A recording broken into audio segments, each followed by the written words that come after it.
siya. So, yung practice na 'to, yung specialty na 'to is nagha-handle siya ng occupational therapy, speech therapy, and physical therapy. So, this is from, I think this is California. So, yung client ko na 'to is sa California. This is a direct client din. His name is Gary. Tapos ayan, 'pag kami nag-uusap through Google Chat lang din. Tapos yun, 'pag email, pag if ever na may mga ano, some information na may pinapasend siya. So, ganyan lang naman. So dito, once you log in, you will go to patient and then search mo lang ulit yung account number. So sobrang importante ng account number, lalo na pag nagpula tayo ng patient kasi if ever na mag-search tayo ng by name, by date of birth, maraming instances na magkakapareha. But if account number, sobrang dali niyang i-pull up. And then ito yung naman, yung spreadsheet namin. If you can see sa baba, meron siyang everyday hello note and then everyday he know. So itong mga to, ito yung mga binigay sa aming task.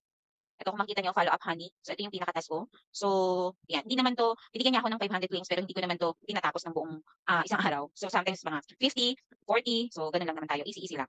Hindi naman yung client ko naman na 'to hindi siya masyadong demanding. Tapos, sa asan na yung isa? Everyday hello note, ibig sabihin ng everyday hello note is ito yung mga everyday namin na wino-workout. Wait lang ha, parang may tao.